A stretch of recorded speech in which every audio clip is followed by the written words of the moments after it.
پادکست شماره 1. وقتی بچه بودیم توی موقعیت‌های ترسناک یا خطرناک ازمون میخواستن که از اون محیط خارج بشیم. مثلا وقتی یه فیلم ترسناک داشت پخش میشد به همون میگفتن تو نبین، یا اگه یکی حرفی میزد که برای سن ما مناسب نبود بهش اعتراض میکردن و به ما میگفتن برو توی اتاق دیگه. وقتی خواستیم با آتیش کار کنیم به همون میگفتن که تو برو اونور خطرناکه، و اینجوری شد که از ما محافظت کردن و ما اون محافظت رو به عنوان یه فرمول دائمی برای خودمون در نظر گرفتیم. اینا چیزاییه که باورهامون رو ساخته و باورها نمیتونن تا ابد دوام پیدا کنن. هر باوری بالاخره یه روزی باید شکسته بشه و ما اون رفتاری که توی بچگی با همون کردن رو یه روزی باید برگردیم و اصلاحش کنیم، چون فقط برای اون تایم مناسب بوده. اما توی این لحظه وقتی که بالغ هستیم یه رفتار متفاوت برای خودمون باید در پیش بگیریم. باید این بار توی این تجربه کودک درونمون رو مشارکت بدیم. هنوزم وقتی که یه فیلم ترسناک پخش میشه ممکنه که کودک درونمون رو بندازیم بیرون و خودمون بشینیم اون فیلم رو تماشا کنیم. هنوزم توی یه سری موقعیت ها به خودمون میگیم که این مال بچه ها نیست و شاید اصلا حواسمون نباشه که این مکالمه دقیقاً تکرار اون مکالمه‌ایه که آدمای بالغ زندگیمون همون داشتن و حالا که ما به عنوان یه بالغ تو این بدن حضور داریم وظیفه‌مون اینه که رفتار متفاوت با کودک درونمون رو در پیش بگیریم. رفتاری که بهش میگه تمام اتفاقات زندگی حق توه، خوب و بد تفکیک نداره، تو میتونی همه رو تجربه کنی. اون بخش هایی که قبلا توش مشارکت داده نشدی و به سایه رفتن الان تبدیل به زندگی نازیستت شدن و من الان حمایتت میکنم تا این زندگی های نازیسته رو زندگی کنی که تفکیک شده به خوب و بد. تضادهامون رو شکل دادن و الان این تضادها باید یک پارچه بشن. آتیش بد نیست، ترس بد نیست، خشم بد نیست، ابراز وجود بد نیست، ولی هر کدومش جا داره و تو به طور کامل تجربهش نکنی نمیتونی جاشو تشخیص بدی.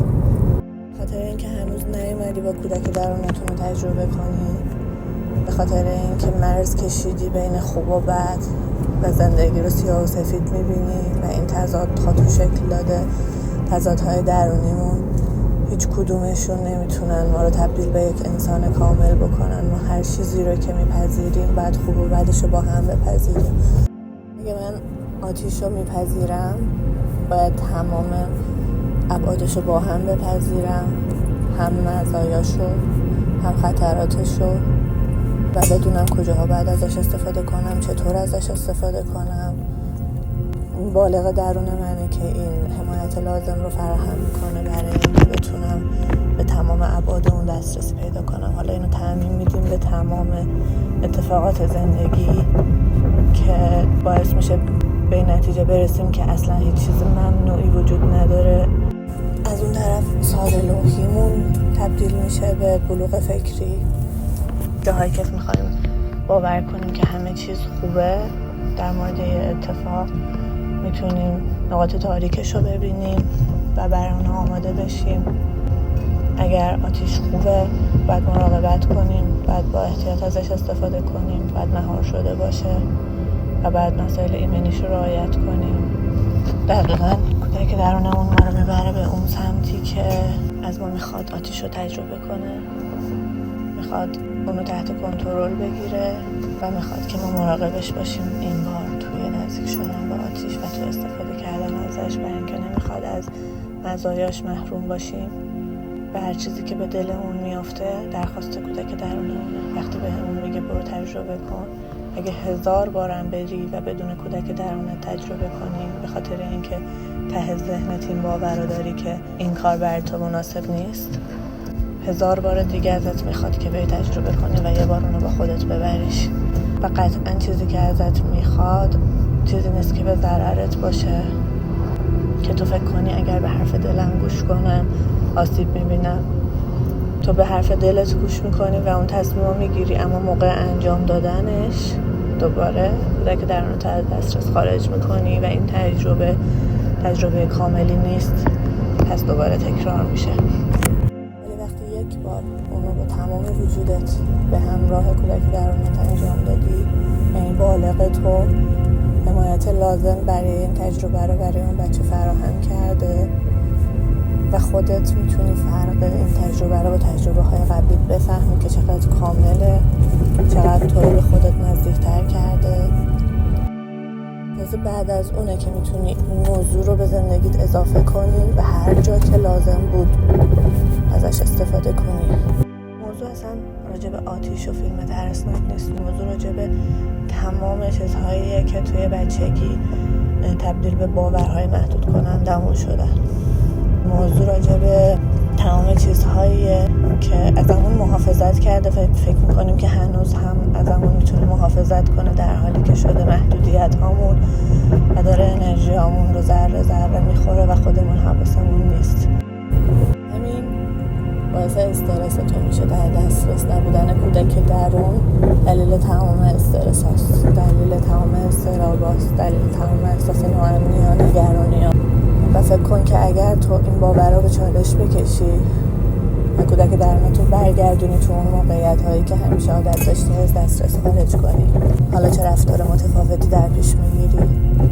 آیا بالغ تو بهت این حمایت رو میده که از کودک درونت محافظت کنی ولی تو اون موقعیت ها قرار بگیری و زندگی نزیستت رو زندگی کنی که تمام خوب و بد دنیا رو که تفکیک کردی یک پارچه کنی و خوب و بدش رو با هم بپذیری و باز بتونی خودت باشی یعنی کودک درونت سر جاش باشه.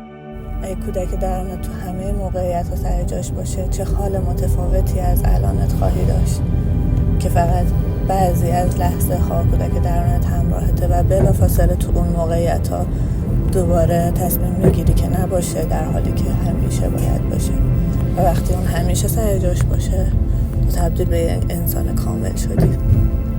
وقتی میگم لازمه که با دردش مواجه بشی، دقیقا منظورم همینه. همون دردی که میخواد از تو محافظت کنه ولی تو باید یه جایی وایسی و بگی خودم اختیار عمل رو به دست میگیرم دیگه. این تجربه های دوران کودکی نیست و این بار بالغ درون خودم میتونه انرژی لازم برای این موضوع رو فراهم کنه و تمام ابعاد وجودم با هم تجربهش میکنه. اون هشدارهایی که تو کودکی به هم دادن الان اینجا دیگه به کار نمیاد، به خاطر اینکه من الان باید شرایطی رو فراهم کنم که از خودم محافظت کنم اما خودم از هیچ تجربه‌ای محروم نکنم. الان بعد از تمام لینک هایی که منو به گذشته وصل میکنه و باعث میشه بر طبق گذشته رفتار کنم، جدا بشم، تمام لینک ها رو قطع کنم و برای خودم بالغانه و مستقل تصمیم بگیرم. آدم مستقلی که قرار ما بشیم اینه.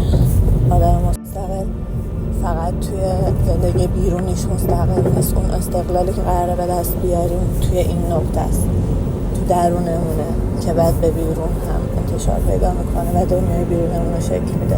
اگر که هر چقدر سعی کنیم از بیرون مستقل بشیم، باز همه چیزی در درونمون هست که نیاز به التیام داره و برای این التیام باید دردش رو تحمل کنیم.